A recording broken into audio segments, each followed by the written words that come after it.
Damn! Yeah!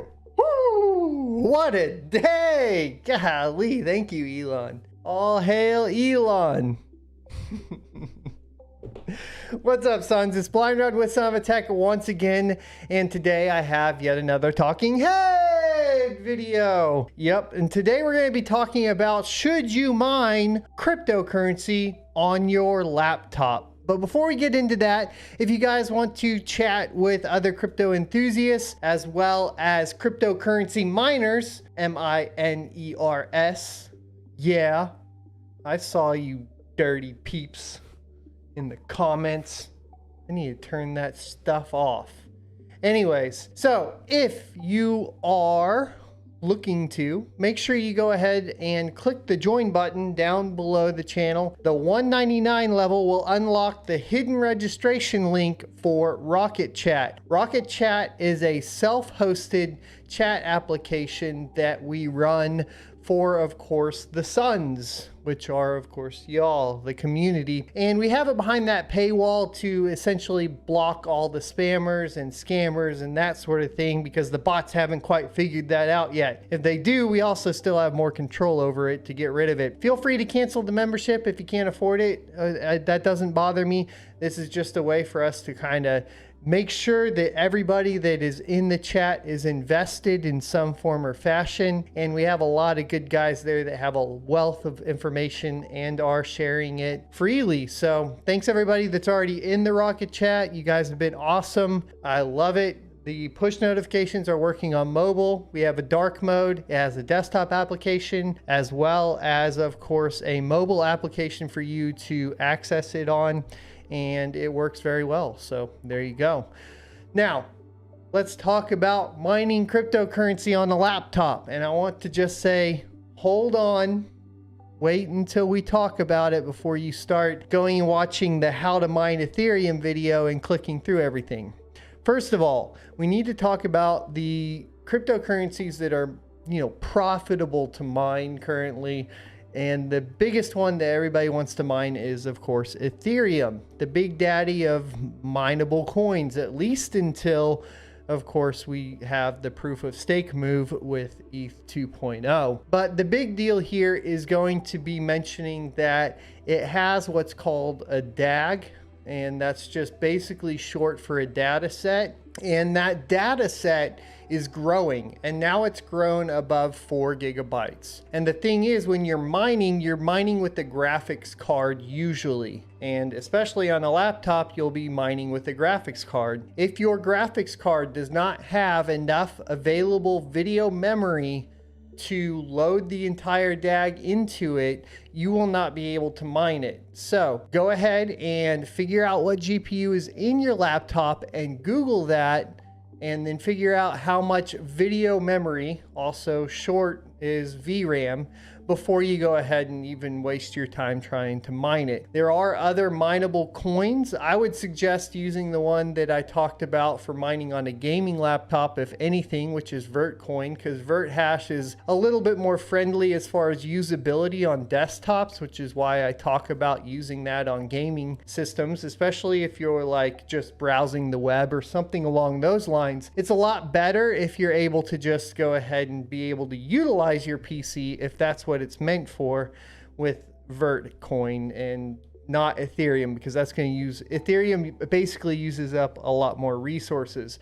But there's also some other issues when we get into talking about mining with laptops. Of course, this video idea came from everybody buying up basically RTX 30 series laptops and mining on them. This is more being done in China apparently as well. And there's these pictures of just a whole bunch of laptops, gaming laptops lined up mining. And if that's your goal, I guess cool. If all you're doing is mining on them, whatever, it's super profitable. But if it's your primary system, you need to take some things into account, primarily heat and possible damage to the unit. So whenever you're mining cryptocurrency, it's typically a process that you're going to leave running the entire time you're not using the computer. So in this case, if you had Windows 10, you would probably turn your power options to not go to sleep, that sort of thing, and then you would just be cranking away. And what that does is basically utilize 100% of your GPU the entire time. And the problem with laptops is they don't dissipate heat the same way that a physical GPU that goes into a desktop does. They typically don't have the cooling capacity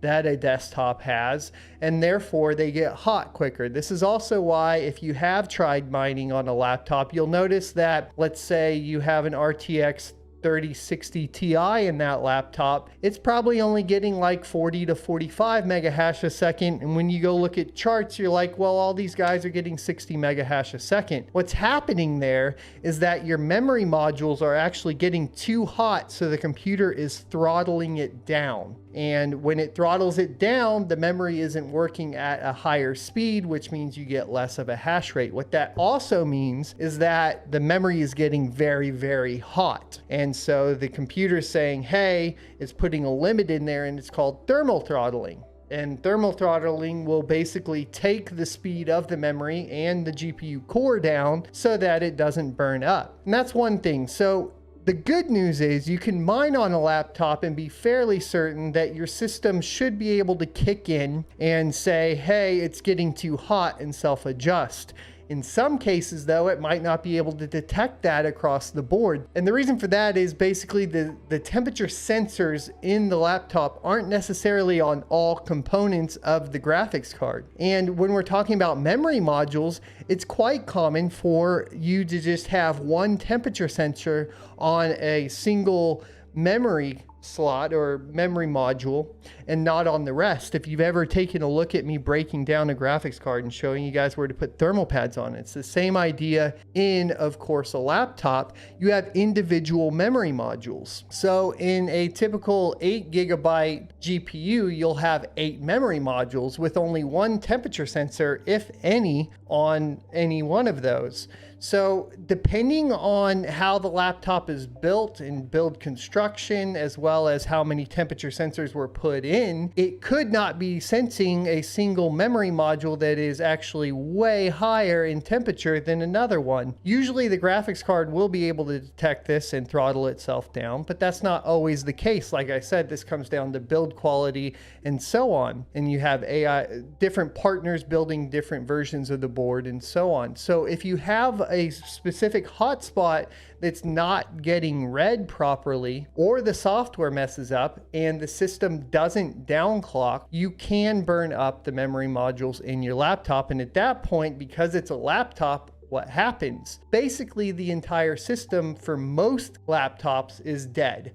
You're not going to be able to function with it anymore. It's going to burn up, and you don't have an option to replace the graphics card. If you're on a desktop, at least if you did mess up or something along those lines, or the software misreports and it does overheat, you can just replace a single component in the desktop and you're okay. With a laptop, you have to replace the entire system, which is why I put a hefty warning on mining with a laptop, because no matter how you cut that cookie, you're out, you know, in the case of the 3000 series laptops, you're out $2 to, I don't know, go to $6-7 grand, depending on how many GPUs you got and everything else. And in a lot of cases, you aren't going to be able to replace individual parts in that laptop. There are some laptops that you can, and you can do the research yourself and figure out what those are. But even if you are looking at a laptop where you can replace the graphics portion only, you're going to be spending a hefty amount of cash, and you probably don't want to be risking burning it up or even burning up any of the components. Additionally, if you have a surge or anything like that coming from the graphics card, you can damage other components of that laptop that would make it even more difficult to repair. Actual portions that connect the graphics card to the motherboard, for example. Okay, so we've talked about the physical ramifications and hardware being damaged with mining on a laptop, but let's talk about the security ramifications of mining on a laptop. Now, I have come out, of course, with a couple videos for some workarounds with this, such as a bootable USB drive that you load Linux on, that you reboot the system to. And I prefer that with gaming rigs, I suggest that in most cases you use something like Hive OS or Simple Mining, something along those lines. Reboot the system and boot to the USB drive to kind of keep at least your Windows install separate to an extent from, of course, your miner. And the reason for that is because miners typically require you to add in exclusions in Windows for them to basically run. That's because most of them are considered malware. Now, most miners aren't malware, but because they are flagged as malware and you are required to go ahead and add an exclusion, there is the ability for someone to put something malicious into the miner, and you have already added an exclusion to it that basically means that it can run free. You have to worry about things like keyloggers taking advantage of basically anything you type in, including passwords. You have to worry about crypto, not cryptocurrency, but when people actually lock all your files behind a paywall and then ask for cryptocurrency, ironically enough. And you have to worry about just somebody having remote access to your PC and being able to do whatever they want. There are a lot of risks when you add exclusions in Windows 10, which is why I usually suggest dual booting into something that's already built for mining like Hive OS or something along those lines, even on a gaming rig. So those are the two big reasons I don't suggest mining on a laptop. Of course, that is because my assumption is you're using your laptop as well. So if you ever have like a miner set up where you're not that worried about viruses, things you want to take into account is never logging into Windows with it. Basically with any accounts like Windows accounts, you want to set up a private account. You don't want to log into any of your financial information on those rigs, so on and so forth, to at least protect yourself.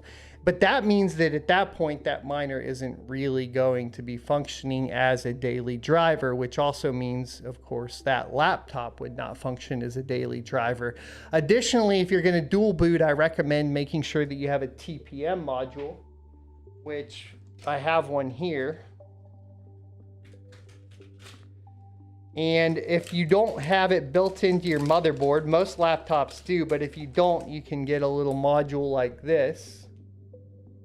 And then you can use it to at least enable BitLocker on your machine, and that's for desktops. And then basically encrypt the drive so that when you're dual booted into the other version, basically into the Hive OS or whatever Linux distro you're using to mine, at least they won't be able to as easily access the drives that have Windows and any personal information on it. So that's kind of just a couple tips there. Now, if you are going to mine on a laptop, you are going to want to take into account, of course, the power settings and making sure it's not going to go to sleep because then it'll stop mining. You want to take into account some sort of heat dissipation, whether it's one of those laptop coolers or like a lot of people do, they set them up basically like a tent. And at that point, maybe put a fan on it and blow on it with some air. And then, like I said, use a mining OS and dual boot into it with something like Hive OS off of a USB drive. These are some basics that you can take into account to prevent any kind of damage to the laptop or security risks. It's still kind of not that great, right? It's not going to be an easy thing to do. It has a high risk and your ROI is super high too. So let's say you were just going to buy a bunch of laptops to mine on. Well, if you're spending $2,000 or more on a laptop, your return on investment is going to be super low. And as more and more people start to do that, of course, that's going to drive up the price for the laptops. I would suggest not doing it at all, but like I said, there's some tips if you are going to do it on what you can maybe take into account. Now, if you're just going to mine on it while you're there and kind of having it access to it and so on, check out my video on mining Vertcoin. It's not as profitable, but it is still profitable and leaves the system very much functional compared to even nice hash running Ethereum in the background. Also, you have control over the algo and when it's mining and what it's mining and so on and so forth. So that's kind of my thoughts on mining with a laptop. I'd like to hear what you guys think in the comment section below. I would be amiss, I guess, if I didn't mention mining, of course, Monero, which Monero would probably be another option along with Vertcoin, where that runs on the CPU. Of course, it's not highly profitable, but you are getting some use out of it. There are also, of course, crypto jackers and web pages that are probably already running it if you are too loose with your web page security.